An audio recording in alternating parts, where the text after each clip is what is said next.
Di sini tampilan awal dari software CorelDRAW, ya. Halaman awal adalah halaman welcome screen. Jadi welcome screen ini artinya adalah tampilan atau halaman selamat datang. Ini tidak perlu kita terlalu baca ya. Biasanya saya tidak pakai, saya matikan saja ini. Nah, untuk memulai pekerjaan, ya di sini ada beberapa menu namanya menu bar ini. Ada file, ada tools, ada window dan help. Bisa kita lihat di sini menu-menunya. Nah, untuk mulai mengerjakan, kita klik menu file, kemudian new untuk membuka lembar baru. Nah, atau dengan melalui shortcut bagian ini. Di bagian bawah sini ya, pojok kiri atas ini ada shortcut. Nah, coba kita klik file new. Nah, setelah kita buka file new, maka yang akan muncul adalah membuat dokumen baru atau create a new document. Nah, di tab general ini ada isian nama, di mana defaultnya atau asalnya adalah untitled 1. Ini bisa kita namakan. Ya, misalkan di sini kita kasih namakan project 1. Project 1. Kemudian bagian preset ini adalah pengaturannya, kita menggunakan mode apa. Kalau custom nanti kita akan bisa tentukan sendiri yang kita akan pakai ukurannya seperti apa. Kalau kita yang pakai default CMYK juga bisa, web dan lain-lain bisa kita sesuaikan. Tapi biasanya saya menggunakan mode custom. Kemudian nomor halaman. Karena kita bekerja dalam single page atau satu halaman saja, maka di sini saya tulis satu saja, walaupun nanti bisa dibikin dua. Jadi nanti misalkan halaman yang kita pakai lebih dari satu ya, kita bisa klik 2 atau 3, maka akan muncul bagian sini nanti. Ya, tapi tenang saja, nanti kita bisa nambah di bagian ini, nanti akan muncul juga di halaman selanjutnya. Oke, number of page-nya kita pilih 1. Kemudian color modenya untuk Corel ini saya gunakan CMYK karena untuk standar percetakan. Ya, jadi CMYK ini warnanya lebih cenderung ke percetakan. Jika kalian ingin mewarnai yang lebih terang, maka kita memakai RGB. Ya, kemarin waktu pertemuan di model learning sudah kita bahas tentang perbedaan antara gambar vektor dan gambar bitmap. Nah, page size atau ukuran halaman. Kita harus tahu ya, ukuran-ukuran halaman ada A1, A2, A3, A4, A5, dan seterusnya. Kalau yang biasanya kita gunakan kertas A4 atau folio F4, maka kita bisa cari di sini F4 atau A4. Nah, di sini saya pakai A4 saja. Dengan ukuran 21 kali 29,7. Ini kita ganti cm ya. Kalau A3 ini adalah ukuran poster. Ukurannya adalah lebarnya 29,7, tingginya adalah 42 cm. Baik, kita gunakan yang kertas jenis ukuran A4 saja. Orientasinya gimana? Atau posisi letak kertasnya bagaimana? Apakah portrait atau vertikal, atau landscape atau horizontal? Nah, tergantung kebutuhan. Kalau kita bikin poster, maka biasanya kita menggunakan orientasi vertikal atau portrait. Tapi kalau kita bikin spanduk, baliho, dan lain-lain, itu menggunakan yang versi landscape atau horizontal. Nah, resolusinya atau ketajaman gambarnya, kita gunakan defaultnya 300 dpi. Biar nanti dicetak gambarnya itu tajam atau tidak ada pecah-pecah atau rigging. Nah, kemudian color settingnya ini default semua ya, nggak usah dirubah, nggak apa-apa.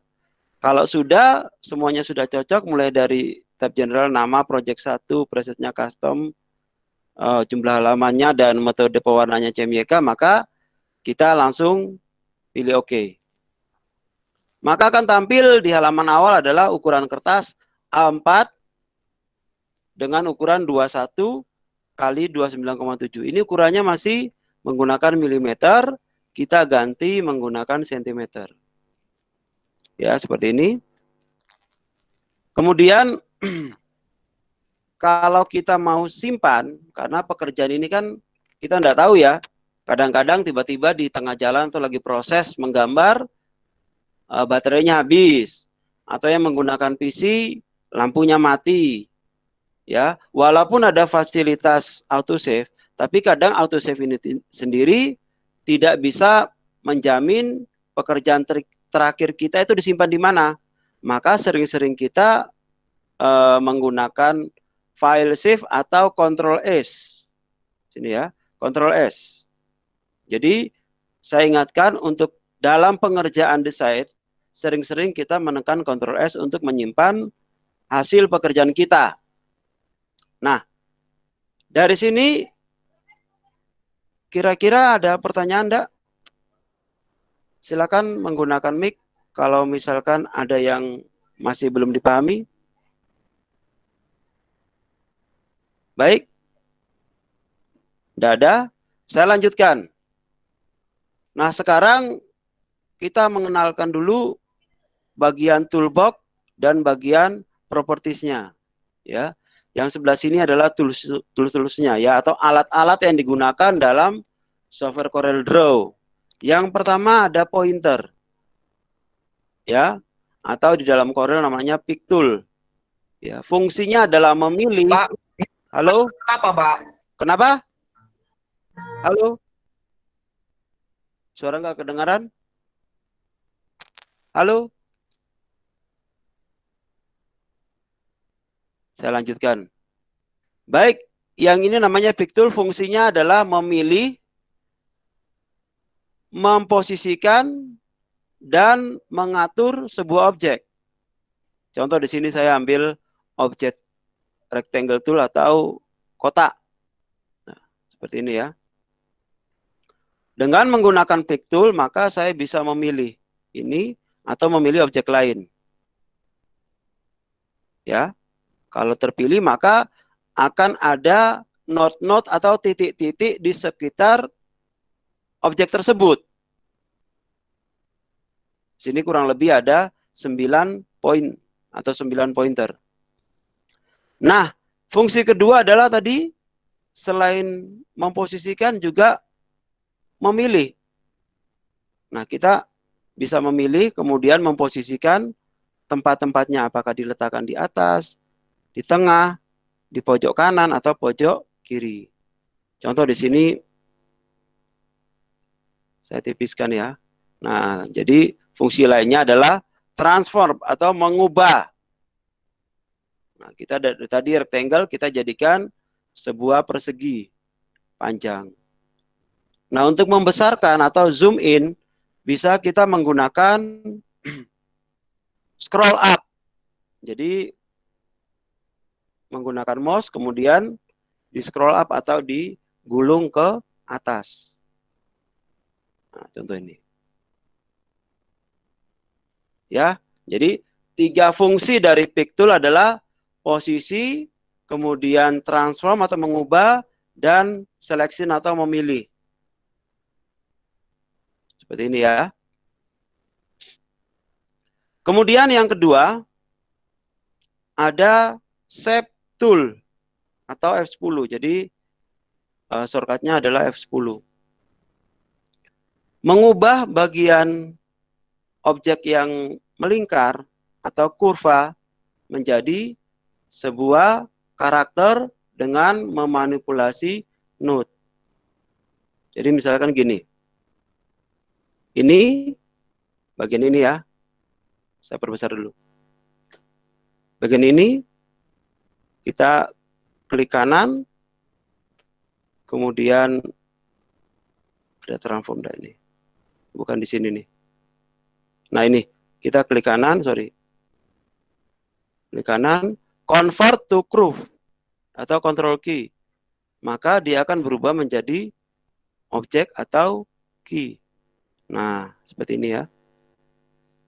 Dirubah kemana? Jadi bentuknya sudah bukan absolut lagi persegi, tapi bisa menjadi apa ini? belah ketupat ya ini ya. Nah, seperti ini. Atau kita juga bisa merubah. Saya Ctrl Z dulu ya, kalau mundur Ctrl Z. Merubah posisi. Ini kan bentuknya kan masih kotak. Dengan klik sekali lagi, nah, akan berubah di bagian pojok-pojoknya ada arah. Ini namanya sumbu putar. Jadi ini masih posisi ya, masih bentuknya kotak hitam ya. Nah, kita merubahnya untuk mengubah arahnya, tinggal klik sekali lagi. Ketika bagian pojok-pojoknya sudah berubah menjadi sumbu putar, bisa klik, kemudian tahan. Kita posisikan menjadi posisi yang kita inginkan.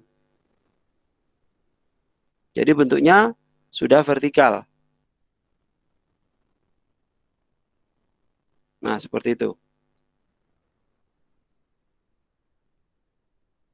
Kemudian yang ketiga, ada crop tool.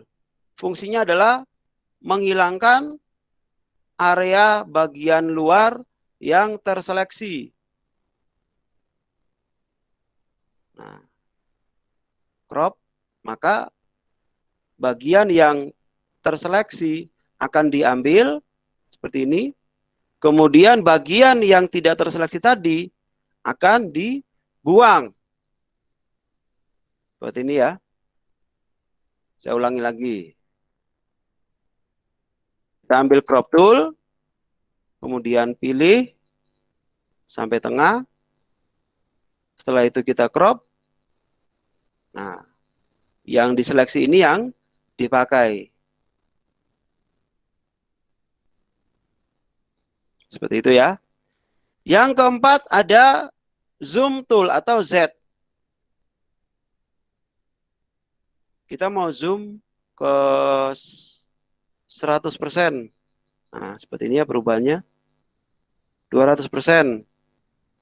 Nah, walaupun zoom tool ini bisa kita wakilkan dengan menggunakan mouse, tapi kadang-kadang ketika kalian lupa membawa mouse, maka tidak bisa scroll up. Jadi memakai icon zoom tool di sini. Ada plus, ada minus. Kalau plus, maka dia akan diperbesar. Kalau minus, akan dikecilkan. Jadi kalau plus, besar ya. Minus seperti ini. Kemudian tools ke 5. Ada freehand tool atau F5. Freehand berarti menggambar, menggerak bebas. Jadi kalau kita ingin menggambar gerak bebas, maka tinggal klik, kemudian tahan, dan drag. Seperti ini. Saya ulangi. Menggunakan freehand, kita bisa menggunakan teknik drag and drop. Ketika kita drag, maka terjadi ada garis-garis yang masih kasar. Jadi lekukannya ini, lekukan garis masih terlihat kasar. Ketika dilepas, maka dia akan berubah menjadi sebuah kurva yang lebih halus daripada yang akan digambar tadi. Kemudian ada artistic media tool atau tool yang keenam. Nah, ini kita menggunakan seperti curve, seperti freehand tadi, tapi ada settingan tebal tipis dari sebuah kurva. Sini kita lihat, kita menggunakan yang bentuk ini. Di sini ada 5 ya, 5 settingan, ada preset atau menggunakan yang ada di sini, kemudian menggunakan brush, kemudian spray, kemudian kaligrafik, dan expression. Tiap-tiap pilihan ini akan ada settingannya masing-masing. Jika kita memilih brush, maka pilihannya berubah dengan yang lain tadi. Oke, kita ambil contoh saja ya. Kita milih yang artistik tadi. Nah, Kita coba gambar. Jadinya seperti ini. Jadi bentukannya seperti arahan spidol. Atau biasanya kalau huruf kanji itu kan menggunakan huruf Cina seperti ini.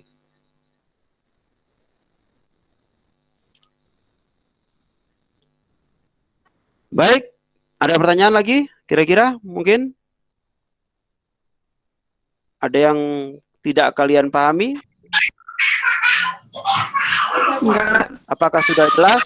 Enggak paham, Pak, saya, Pak. Tidak paham? Tidak paham? Di rumahnya ada Media yang PC atau kenapa, laptop Pak? apa enggak? Halo? Kenapa, Di Pak? rumahnya ada PC atau laptop enggak? Ada. Sudah terinstall software CorelDRAW belum? Sudah Pak, tapi masih dibenerin laptopnya. Oh, masih dibenerin. Ntar kalau sudah selesai, yang install CorelDRAW itu bisa, X6 bisa, pokoknya segala segala versi bisa. Dasarnya sama saja. Kebetulan di sini saya pakai versi yang 2019. Dan jangan lupa perhatikan bagian 32 bit atau 64 bit. Kalau keliru versinya maka tidak bisa terinstall. Ya, jadi untuk cari tahu Corel mana yang bisa diinstal, maka perhatikan versi laptopnya dulu. 32 bit atau 64 bit. Tapi kalau kalian memakai laptop yang sekarang, keluaran sekarang, itu rata-rata memakai 64 bit.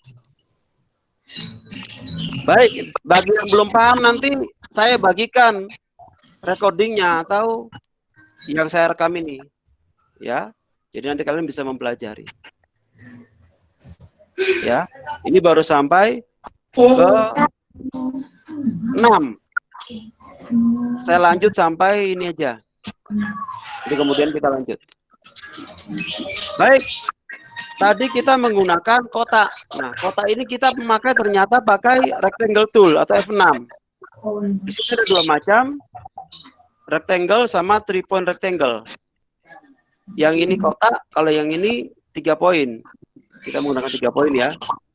1. Nah, seperti ini 2, 3. Gitu ya. Jadi kotak daripada miringnya mungkin daripada kita putar-putar sulit, rotate-nya sulit, maka kalau menggunakan bangunan yang miring atau ruang yang miring, maka kita bisa menggunakan 3 point rectangle. Kemudian yang ketujuh ada circle atau ellipse tool, F7. Nah, fungsinya adalah menggambar lingkaran atau elips dengan mendrag atau menggeser bagian permukaan drawingnya. Misalkan kita gini ya, namanya elips. Kemudian lingkaran.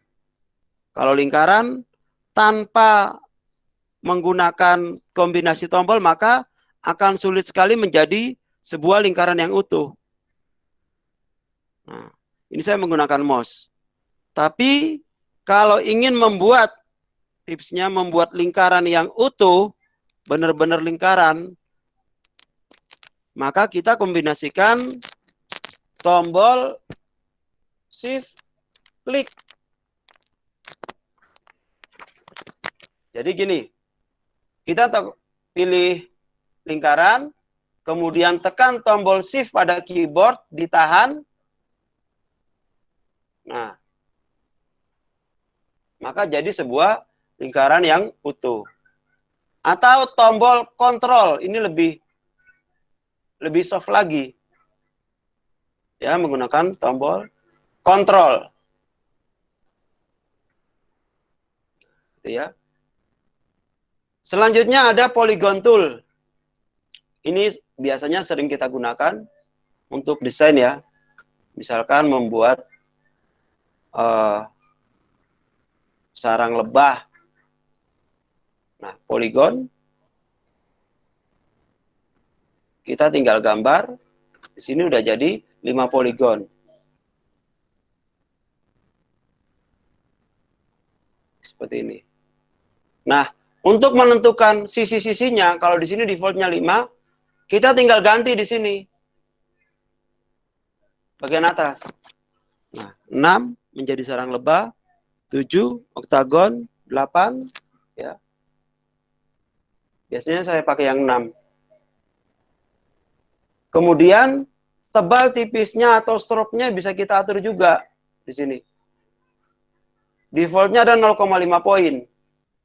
Maka kita misalkan mempertebal ya, jadi 24. Atau terlalu tebal jadi 3. Seperti itu. Misalkan kita kasih warna ya, saya ambil warna merah misalkan di sini, bagian pojok kanan. Terkadang kita nggak membutuhkan garis tepi. Jadi kalau ada garis tepi nanti apa namanya, kalau digabung maka kurang rapi. Ini saya gandakan menggunakan Ctrl D. Ya. Seperti ini. Jadi kelihatan garis-garisnya kurang rapi. Maka saya hilangkan garis tepinya atau stroke-nya. Saya seleksi, ya, seleksi, klik tahan, seleksi. Kemudian bagian ini saya pilih non. Nah, ternyata ketahuan di sini ada selisih. Gini ya. Kemudian selanjutnya di bawah ada text tool. Teks atau kata atau word digunakan untuk menegaskan dari sebuah desain.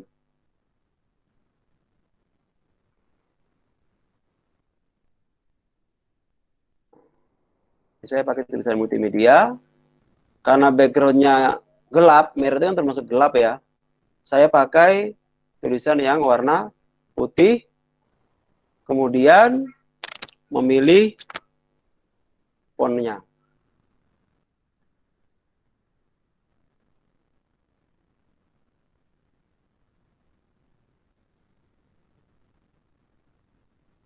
Nah, saya pakai yang Adobe Haiti 24. Nah, di sini ukuran fontnya adalah 24.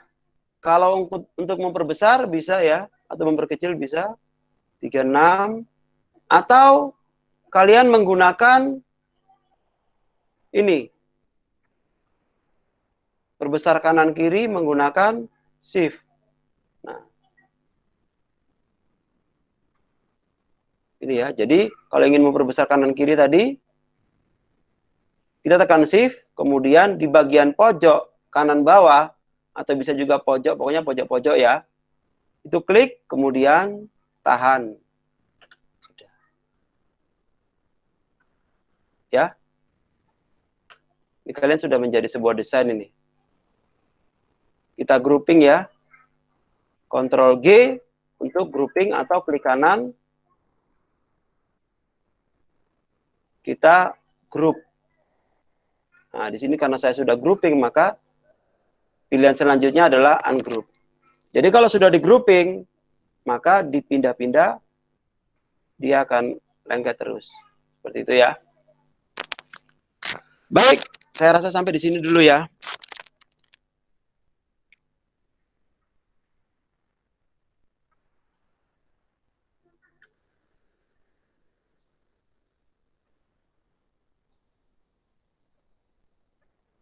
Baik, silakan nyalakan speakernya. Nanti akan saya kirimkan tutorial ya, Corel Draw, baik PowerPoint-nya maupun textbook-nya untuk kalian pelajari. Iya, Pak. Baik, kira-kira ada yang perlu dibicarakan lagi? Mungkin tips-tipsnya atau curhat-curhatnya mengenai pembelajaran. Cukup semangat. Halo, kira-kira kesulitan apa enggak nih? Halo. Kira-kira kesulitan enggak yang tadi saya terangkan tadi selama 30 menit? Insya Allah enggak, Pak. Ya. Ya, baik. Nanti saya update, saya kirimkan ke grup materinya beserta rekamannya. Mudah-mudahan nanti bisa kalian gunakan, manfaatkan sebaik-baiknya, dan langsung bisa dipraktekkan atau dilatih. Ya.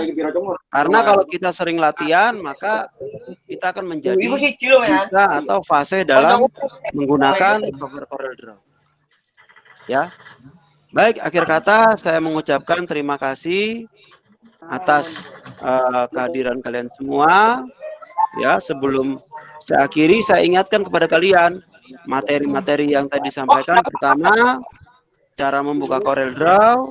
Yang kedua, setting halaman kerja di CorelDRAW. Yang ketiga, bagaimana menggunakan tools-toolsnya tadi. Ada selection, ada curve, ada text, ada rectangle, ada ellipse, ada crop, dan sisanya tadi belum saya terangkan. Kita nanti nunggu di pertemuan berikutnya. Baik, kalau tidak ada pertanyaan, saya akhiri. Assalamualaikum warahmatullahi wabarakatuh. Terima kasih. Waalaikumsalam. Waalaikumsalam warahmatullahi wabarakatuh.